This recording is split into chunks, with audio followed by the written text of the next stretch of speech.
Modifications at the synapse is the mechanism behind many higher functions of the brain. Well, to understand that, we need to look at the physiology of synapse. In this video, I'm going to tell you what is synapse, what are its types, and what are the functional elements of synapse.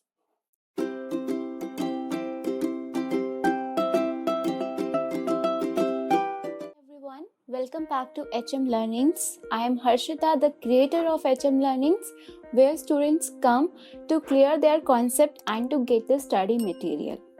Make sure that you have subscribed my channel. You can also follow us on the official pages of HM Learnings on Facebook, Instagram and Twitter for daily updates.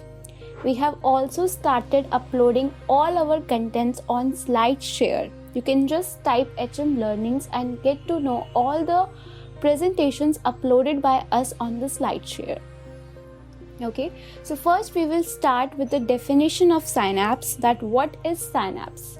So synapse is a junction between a neuron and the another neuron, or it could be a junction between a neuron or a muscle or a gland. Now this is a diagram which shows a synapse. So this is one neuron which is ending here at the axon terminal, also called as the terminal buttons. We have already finished with the parts of the neurons in the previous video, so if you haven't watched it, please go and watch it. So this is the neuron which is present, and now it is forming a synapse, that is a junction with the another neuron, which is this neuron. So this is number one neuron and this is the second neuron. And this is a junction between these two neurons which is called as a synapse. So because this neuron, the number one neuron, is located before the synapse, it is called as a presynaptic neuron.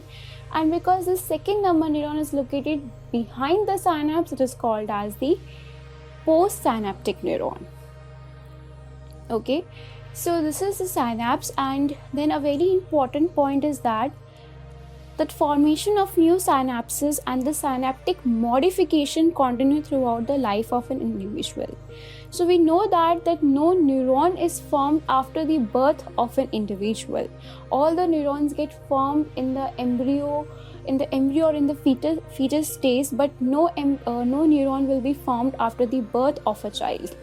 So it is only the synapses which get formed, which get modified for the higher functions of the brain. For example, learning actually induces the formation of so many new synapses, as well as it does so many synaptic modifications. Okay, so we will cover that part when we talk about the higher functions of brain. But till that, it is very important for you to remember that no new neuron forms in the individual after the birth, but it is only the formation of the new synapses and the synaptic modification which leads to the higher functions of the brain. Now with this, we move on to the next slide, that is the types of the synapses. So there is anatomical classification and functional classification. So according to the part of the neuron involved in synapse formation, it is actually anatomical classification of the synapse. We have 4 different types of synapse. Okay, so to understand that, this is the diagram which is important, and with this diagram you can easily understand all the types of the synapses which comes under the anatomical criteria. Okay, so number one is a synapse in which one axon, the axon of the one neuron, ends on the dendrite of the another neuron. So this is the axon of the one neuron which ends on the dendrite of the another neuron. So that's why it is called as a exodendritic synapse. Okay, but you can see here that the dendrite is this portion, but it forms a enlargement, or you can say a protrusion from its surface, which is called as a dendritic spine. So this type of synapse is also called as a exospinous. Okay, then the another one is when the axon of the one neuron forms a synapse with the soma. of the another neuron. Soma is what? It is the cell body. Okay, so that type of synapse is called as a exosomatic synapse. And then the other type of the synapse is the exoaxonal, where the axon of the one neuron actually forms a synapse with the axon of the another neuron. Okay, so in this diagram there is not one type of synapse, which is the dendrodendritic. So here the dendrite of the one neuron forms a synapse with the dendrite of the another neuron. So we can look at the examples. Exodendritic synapse is actually the most common type of the synapse, which is formed in the cerebellar and the cerebellar cortex. Then exosomatic synapse is the second most common type of synapse, and the example here is given is the basket cell of cerebellum. So when we talk about the cerebellum, in that I will tell you what is the basket cell and how it forms the exosomatic synapse. Then the exoaxonal synapse is used in the presynaptic inhibition. So when we will talk about the properties of synapse and the types of synaptic inhibitions, in that we will talk about the presynaptic inhibition. Then the dendrodendritic synapse is actually a very rare type of synapse. It is found only the few sites in our body. First one is the olfactory bulb, because in the granule cell there is no axon, so the dendrite of the granule cell forms a synapse with the dendrite of the mitral cell. Okay, it is also formed in the retina. Okay, so with this we have completed the anatomical classification of the synapses. Now we move to the next type of the classification, that is according to the nature of transmission or the functional classification of the synapse. So number one is the chemical transmission. So if you watched my video on autonomic nervous system, in that I have told you that the chemical transmission is a type of transmission which happens with the help of neurotransmitters. Okay, it is not neurotransmission, it is neurotransmitters. Okay, then the electrical transmission actually happens by the help of gap junctions. Okay, so we can understand this by the help of this diagram. So this is a diagram which is showing the chemical transmission happening by the release of the neurotransmitters at the synapse, and then this neurotransmitter will bind to the different types of the receptor present on the postsynaptic membrane. Okay, but here there is no release of neurotransmitter. Instead of that, the presynaptic neuron and the postsynaptic neuron are connected to each other via the help of a gap junction. Okay, so gap junctions are actually a type of the intercellular connections. Okay, so the difference between these two type of transmission we will talk in our upcoming video on the process of the neurotransmission. Okay, then there is a different type of the transmission conjoint, where both chemical and electrical transmissions can be seen. Then the next type of classification is according to the number of neurons involved. So here 1 to 1 means when one neuron synapse with the one effector, it could be a neuron, it could be a muscle. Okay, so when one neuron forms a synapse with the another neuron, with only one neuron, it is called as a 1 to 1. For example, in neuromuscular junction, 1 to many is here. This is one neuron, and if this is the axon buttons of this neuron. Okay, and it is terminating on the many different neurons. This is A, this is B, and this is C. So A, B, C are actually the different neurons. So this is 1 to many, which is seen in the sympathetic system. Then many to 1 is what? The reciprocal of this. This is A, this is B.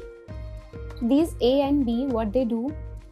They terminate on the same neuron. Okay, so this is seen in the central nervous system. Okay, so with this we have completed the types of the synapses. Now we move on to the next topic, which is the functional elements of the synapse. Okay, so what does the synapse consist of? The synapse has a presynaptic axon terminal and the synaptic cleft and the postsynaptic membrane. Okay, one by one we will talk about this.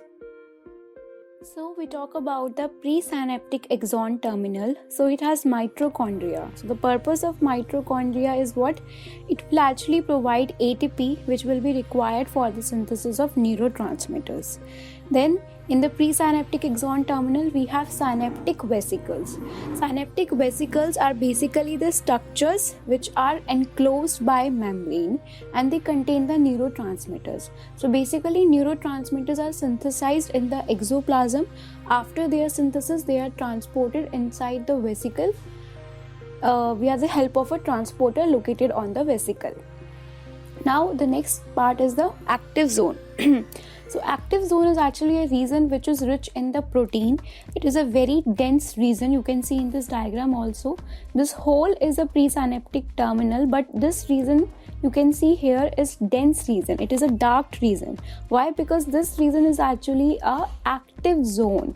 Okay, it is active zone. It consists of lot of proteins. Okay, so we will talk about first about the types of the synaptic vesicles. So there are three types of synaptic vesicles. Number one is synaptic vesicle with clear core.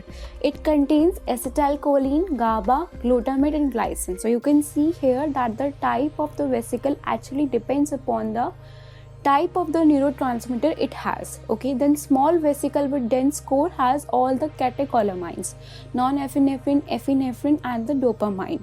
And lastly, the large vesicle with a dense core contains the neuropeptides like the substance P, enkephalin and the neuropeptide Y. Okay, so with this we have finished with the synaptic vesicles types, and always remember that the synaptic vesicle are synthesized in the nerve cell body, whereas the neurotransmitters will be synthesized in the axon ending. Okay, but again the neuropeptides will be synthesized in the nerve cell body. So now so the vesicle, synaptic vesicle and the neuropeptides will be synthesized in the nerve cell body, but the neurotransmitters will always synthesized in the axon ending. Okay, then we talk about a detail regarding the active zone, because actually this video is more related or more usable for the postgraduate students, because I talk in this video in more detail about the active zone. And active zone is right now an area in which a lot of research is happening. It is basically a dense region, as I already told you, because it has lot of proteins, and that proteins actually help in the functions like in helping the synaptic vesicles to be clustered at one area. Then they help to tether the or remain or become attached the vesicle with the presynaptic membrane. Then they help in the dogging and the priming of the vesicle and keeping them in the fusion ready states. So these are the terms which probably you are not familiar, but I will make a video.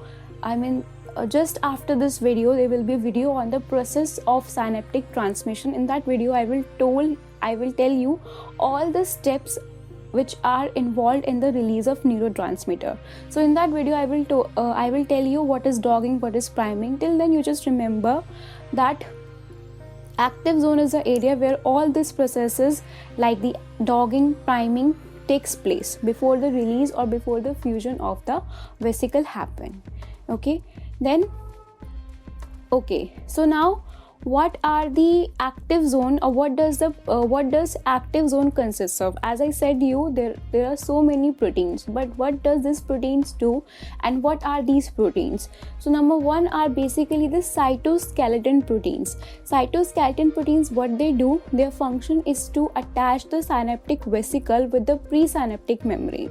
Okay, so they attach the synaptic vesicle with the presynaptic membrane, and they will actually guide the synaptic vesicle to move towards the presynaptic membrane during the exocytosis. Okay, so in this diagram you can see here that these are the proteins. This orange color structures are the proteins which are attaching the synaptic vesicles somehow to the presynaptic membrane. Then the next function or the next type of the protein present in the active zone is this protein which is basically attaching. You can see here that this is a protein which has a transmembrane domain passing through the presynaptic membrane has an extracellular domain also, and that extracellular domain is attached to the protein on the postsynaptic membrane. It is binding with the protein on the postsynaptic membrane, the extracellular domain of the postsynaptic membrane. And this is what does this protein is basically doing. It is forming a architecture, it is forming, or you can say it is maintaining the architecture of the synapse. It is stabilizing the matrix of the synapse so that the post and the presynaptic neuron doesn't get separated from each other. Okay, this is the function of these proteins, that there is one protein on the presynaptic membrane and there is another protein on the postsynaptic membrane. Both these are attached. Okay, both of them through their extracellular domain are attached to each other and providing a stability to the synapse. So here on the presynaptic membrane, this function is done by neuraxin, and neuraxin will bind to its extracellular counterpart, or you can say postsynaptic counterpart, which is called as a neuroligin. Okay, then the next type of the protein which is present in the active zone are basically the proteins which are helping in the vesicle priming, dogging and the fusion. Then the synaptic vesicle endocytosis. There is a procedure, there is a cycle called as the exocytotic vesicle cycle that is happening in the nerve terminal, because synaptic vesicles are synthesized in the nerve cell body, and they can't be provided at the synapse at a very faster rate as they are required. Okay, so for that purpose we are recycling the synaptic vesicle. So in that we are doing the process called as the endocytosis. So for the proteins required in the endocytosis also comes in the active zone. Then active zone contains the voltage gated calcium channels. You know that when the action potential came, there will be opening of the voltage gated calcium channel, which will allow the calcium influx to happen, and hence there will be exocytosis. So such voltage gated calcium channel are also present in the active zone near the release sites. So there will be a minimum delay between the action potential arrival and the release of neurotransmitters. Okay. So the functions of active zone already I have explained you. It actually maintains the architecture of synapse with the help of neuraxin and the neuroligin. Then it ensures that there is release of neurotransmitter on arrival of action potential by the voltage gated calcium channels, and it ensures that the presynaptic membrane remains in the same alignment as that of the postsynaptic membrane. Means that the release of the neurotransmitter must occur in a close proximity so that it can bind to the postsynaptic receptors located on the postsynaptic membrane. Okay. Now, what is synaptic cleft? Synaptic cleft is another component of the synapse, and it is basically the gap between the pre and the postsynaptic membrane, which is about only 20 to 40 nanometer in the width. Okay. Then the postsynaptic membrane. So postsynaptic membrane is actually thickened. Okay, it thickens. Why? Because the postsynaptic receptors are clustered in the some portions in a thickening called as a postsynaptic density. Okay, and again there will be binding proteins like neuroglinin will be present at this site. There will be enzymes which are associated with the receptors present on the postsynaptic membrane. So with this we finish with the components of the, or you can say the functional elements of the synapse, that is the presynaptic membrane and postsynaptic membrane and the synaptic cleft.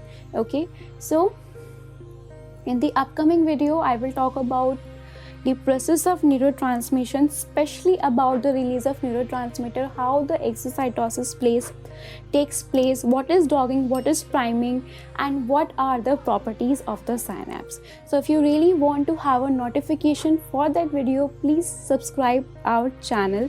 Also follow us on the official pages on the Facebook, Instagram and Twitter for daily updates.